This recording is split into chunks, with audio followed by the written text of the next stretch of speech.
Bonjour, dans cette vidéo, nous allons voir comment communiquer entre composants avec un contexte ou avec Redux. Donc, on va créer l'application. Donc, on va faire un npx create react app et je vais mettre un point puisqu'on est déjà dans le dossier et on va le créer là où on est.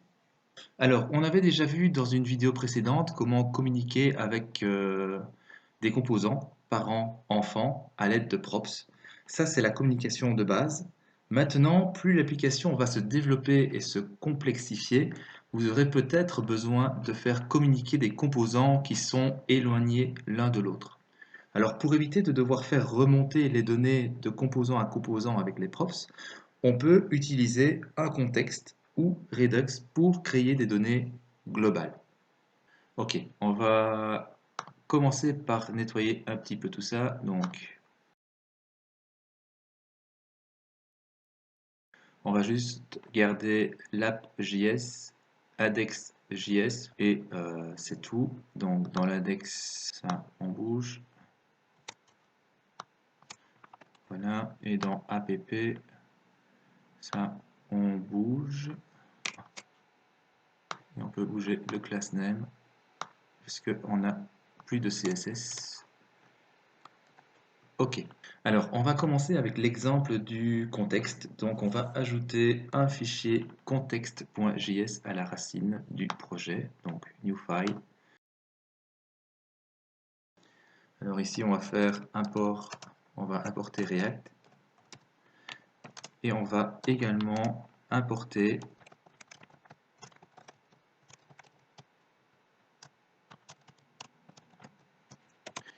voilà, donc create context, use state et use memo.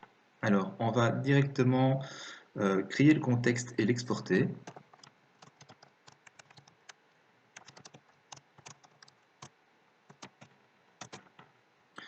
Et on va également créer un provider.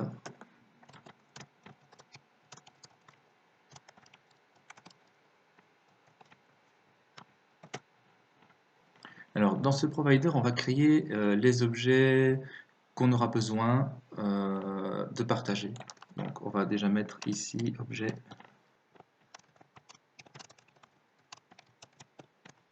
Les objets avec les valeurs globales. Alors, on aura besoin pour notre projet d'une liste de couleurs. Donc, ça, c'est un tableau. Et alors, les couleurs seront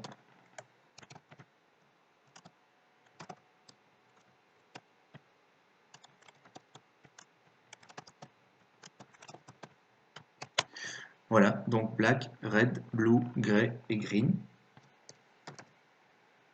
On va également renvoyer color qui sera la couleur actuelle.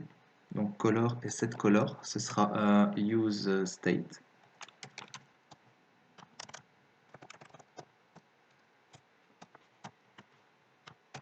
Voilà, qu'on initialise avec la première valeur de la liste, donc ici avec black. Alors, on va également partager une fonction qui nous permettra de changer la couleur.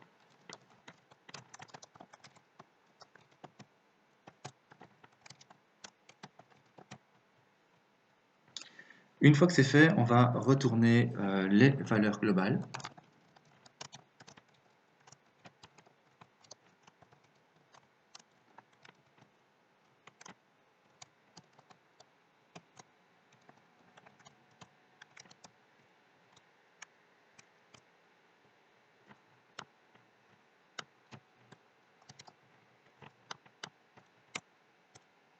Alors on peut utiliser useMemo avec dans le tableau des dépendances la valeur de color pour pouvoir mettre à jour le state quand cette valeur changera.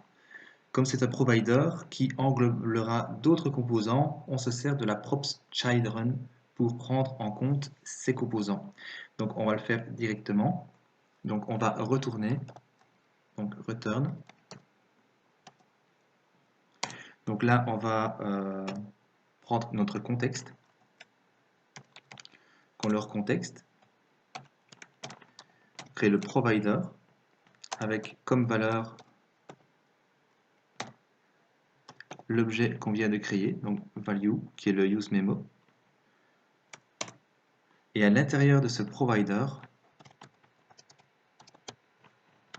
on a nos enfants pour pouvoir afficher les autres composants. Ok, on peut enregistrer. Alors, une fois qu'on a terminé ça, on n'a plus qu'à l'importer dans index.js. Donc, index.js est ici. On va importer notre provider.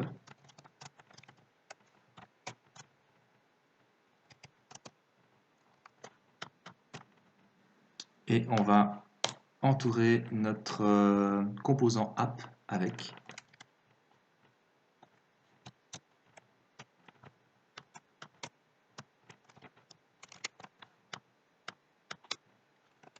Voilà.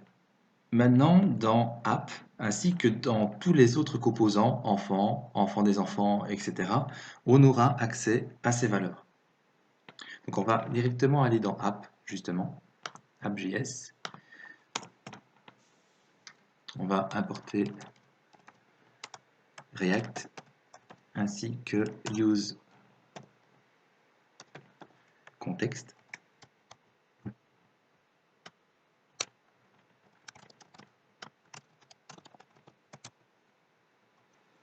Et on va importer notre contexte.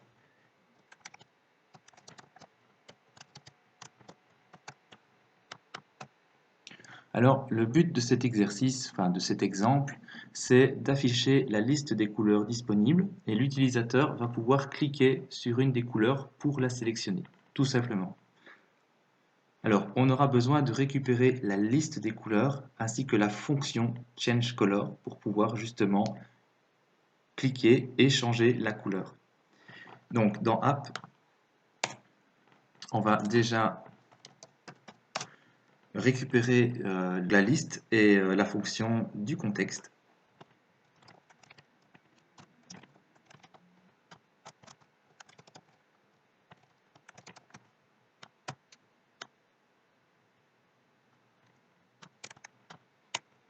Et maintenant, on va pouvoir s'en servir pour créer notre liste.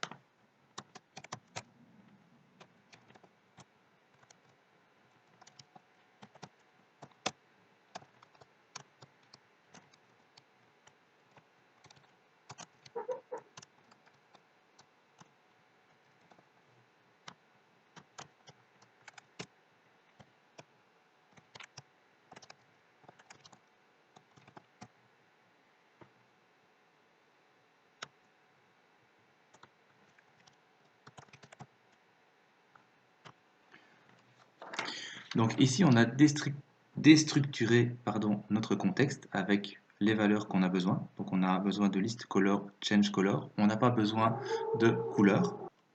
On fait une boucle sur notre tableau de liste couleur. Donc on affiche chaque couleur dans une liste. Alors ici, c'est un petit style pour donner la couleur sur color ici. Donc on va avoir chaque ligne de la liste d'une couleur différente. On va mettre un pointeur pour montrer à l'utilisateur qu'on peut cliquer dessus. Et alors justement, le clic ici, on va utiliser notre fonction changeColor et on va lui passer en paramètre la couleur sur laquelle l'utilisateur aura cliqué. On peut déjà enregistrer et lancer pour voir si tout fonctionne bien.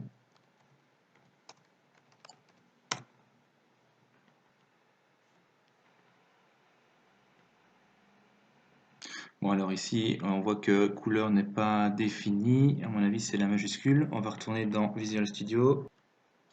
Voilà, donc dans le contexte, color c'est un petit c et là j'ai mis un c majuscule. Voilà, change color c'est juste. Voilà, on va retourner dans l'application. Et voilà. Donc maintenant on a à chaque fois change color is not function. Alors c'est le problème des majuscules. Donc là on est de retour sur l'app.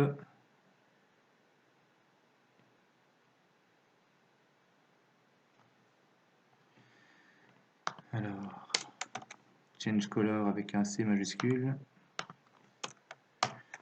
Color. Et alors ici, c'est pas color que je voulais, c'est, en même temps je vais rectifier, c'est la valeur de color.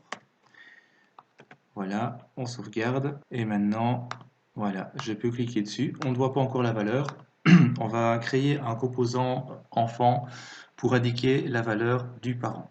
De retour dans Visual Studio, on va créer maintenant un dossier component.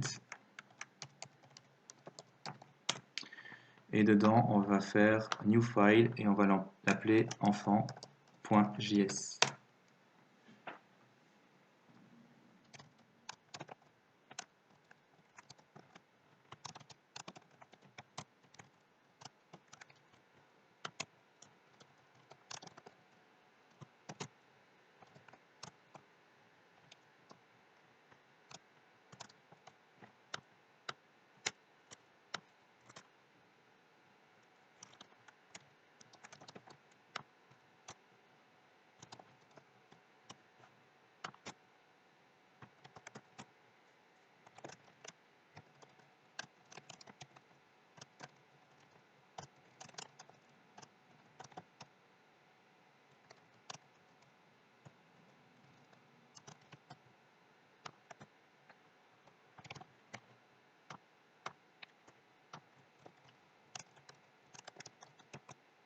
Voilà, donc ici, vraiment rien de compliqué. Donc on récupère useContext et notre contexte pour pouvoir avoir accès aux données. Ici, on prend juste color. Donc on déstructure le color context et on ne prend que color. Et alors on affiche simplement je suis l'enfant et la couleur sélectionnée dans le parent est le. Et alors là, on prend la valeur de color simplement. Et on fait un petit span avec la couleur pour que ce soit plus joli. Voilà, et on exporte le composant. On va enregistrer. Et dans App, maintenant, juste après notre liste, on va ajouter notre composant. Donc on va ajouter l'enfant. Et alors ici, je ne passe aucune props. Donc ça va se faire via le contexte. Donc là, il faut bien sûr que j'apporte également mon composant.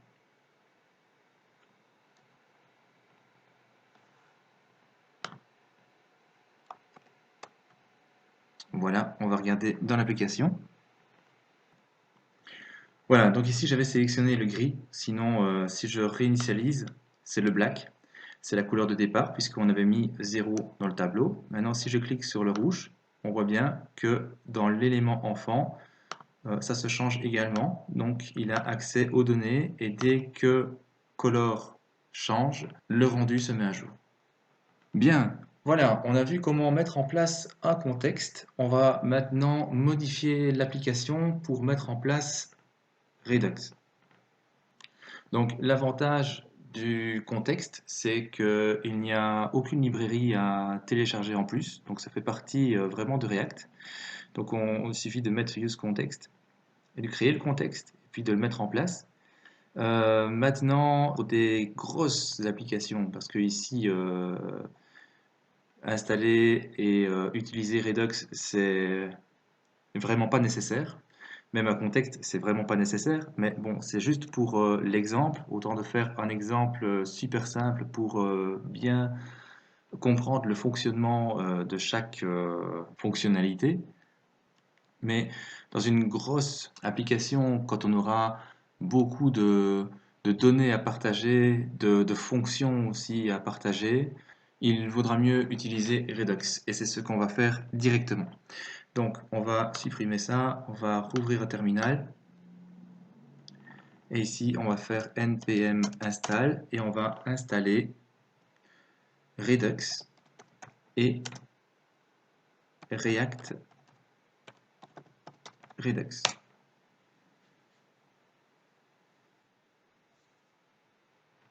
Alors, on va commencer par créer un nouveau folder qu'on va appeler Redux. Et alors, dedans, on va faire New File, on va mettre action.js et reducer.js. Alors ici, c'est des simples fichiers parce que C'est une toute petite application. Souvent, on crée des répertoires aussi, des répertoires, un répertoire action, un répertoire réducteur, et on met alors tous les fichiers d'action et tous les fichiers réducteurs avec le nom de chaque réducteur et action séparés. Ici, bah, on n'en a qu'un, on n'a qu'une seule action, donc on va faire comme ça. Bien, on va commencer par l'action. Alors, qu'est-ce que c'est qu'une action?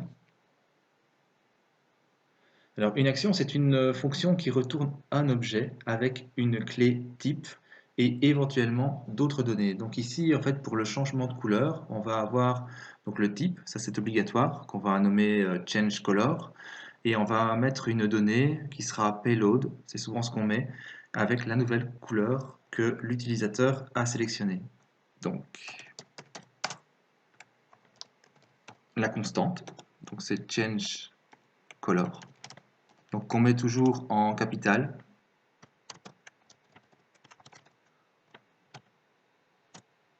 Et maintenant, on va exporter l'action qu'on va appeler color action. Donc elle prendra color, un argument. Et donc on doit retourner un objet avec une clé type. Donc là, ce sera change color. Et ici, on aura besoin d'une donnée.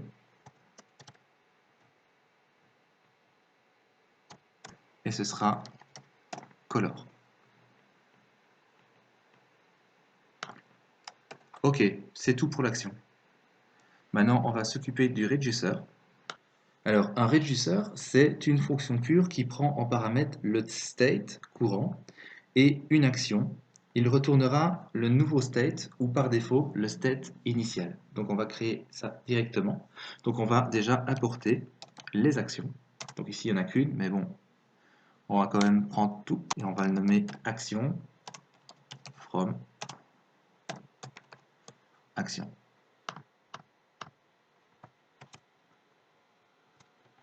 Ok, après on va construire le state initial.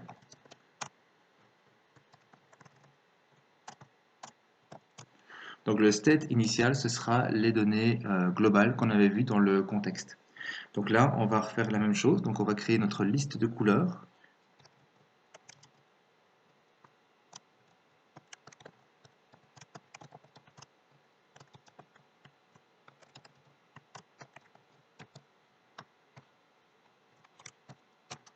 Et on va également partager color qui vaudra de base black. Ok. Une fois qu'on a notre state initial, on va pouvoir exporter notre reducer qu'on va appeler color reducer.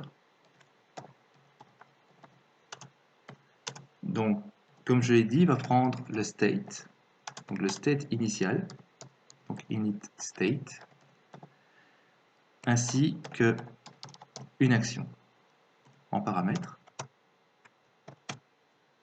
Alors ici, on va switcher. Alors, dans les actions, bon, on n'en a qu'une, c'est change color, donc on ne prend que celle-là. Non, j'étais un peu vite. En fait, c'est action.type. Voilà, et c'est dans le case. Donc là, en fait, on prend le type de l'action, donc la clé type, et on vérifie justement si, voilà, c'est change color. Alors, si c'est change color, on va retourner le state initial, mais on va changer une valeur, c'est celle de la couleur, donc color, qui vaudra alors la valeur de payload de notre action. Donc, comme dans l'action, payload prendra la couleur que l'utilisateur va sélectionner, dans le reducer, et ben en fait, on change le state avec cette nouvelle valeur, grâce au payload, justement. Et alors, par défaut, toujours retourner le state, donc le state initial, et une action. Donc là, on va actuel. Voilà, on peut enregistrer, notre réduceur est créé. Une fois qu'on a fait ça, on va devoir créer le store. Donc on fait ça généralement dans le fichier index, donc vraiment le fichier racine. Donc index.js. Et là, on va apporter ce qu'on a besoin.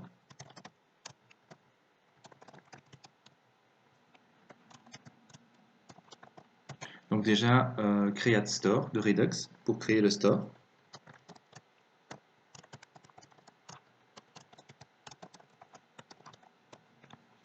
Alors le provider, donc comme pour les contextes, on va devoir entourer le composant app par ce provider-ci. Il ne nous reste plus qu'à importer notre réduceur.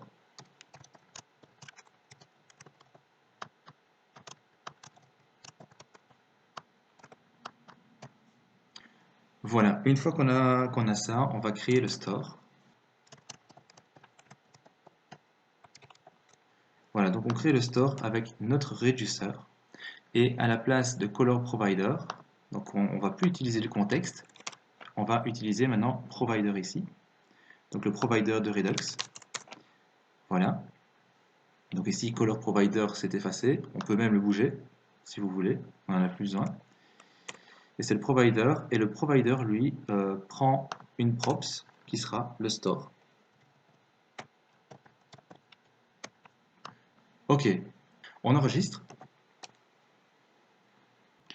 Et on a fini avec Redux. Maintenant, il faut juste modifier l'app.js ainsi que notre composant enfant pour pouvoir prendre en compte Redux. Donc, première chose à faire, c'est d'apporter le useSelector et useDispatch.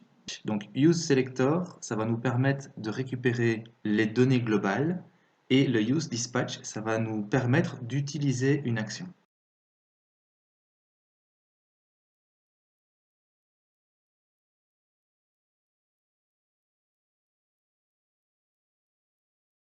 Autre chose qu'il faut apporter, bah, c'est bien sûr notre action pour pouvoir l'utiliser avec le dispatch. Donc, import.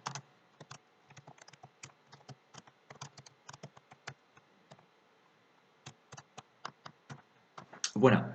Alors maintenant, on va plus récupérer ça du contexte. Donc ça, on peut le mettre en remarque.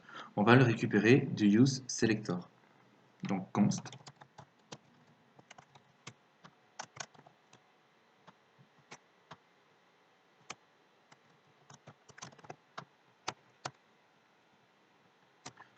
Et pour pouvoir utiliser la fonction changeColor, ici dans Redux, il faudra passer par une action.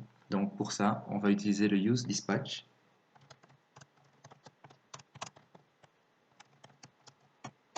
Voilà. Alors comme on l'a dit, ici, la seule chose à changer, c'est plus changeColor, mais c'est dispatch. Alors là, on sélectionne l'action qui est ici color action. Donc c'est l'action à exécuter et on lui passe color en paramètre. Ok, on enregistre. On va modifier maintenant l'enfant. Donc ici, dans l'enfant, il ne va pas changer la couleur, il va juste devoir récupérer la valeur de color. Donc ici, on n'a besoin que de useSelector, donc on va l'apporter.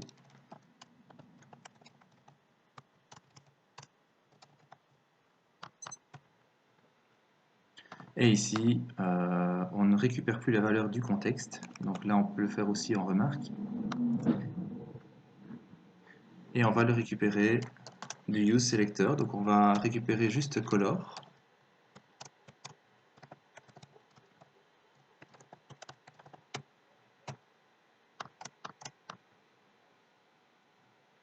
Comme ceci. Et maintenant, c'est bon. Donc ici aussi, un port color context, si on veut, on peut le supprimer. Ou on peut le laisser si on veut repasser du contexte à Redux. Donc ça, c'est vous qui voyez. Ici, je vais quand même le supprimer pour voilà, que ce soit bien clair. Le use context, on n'en a plus besoin non plus. Donc voilà, on peut juste laisser React. On va enregistrer et on va retourner dans l'application. Oui, la connexion a échoué parce que j'avais arrêté le serveur. Donc on va le remettre en marche. OK. Et là, ça fonctionne. Donc je vais faire même un refresh pour être sûr. Voilà, donc c'est black. Ici, c'est red, blue, green, gray, black. Voilà, et ici, on passe par Redux et plus par le contexte. Voilà, j'espère que cette vidéo vous aura plu. N'hésitez pas à liker et si vous avez des commentaires, des remarques, des questions, n'hésitez pas aussi à me laisser un commentaire dans la vidéo. Merci.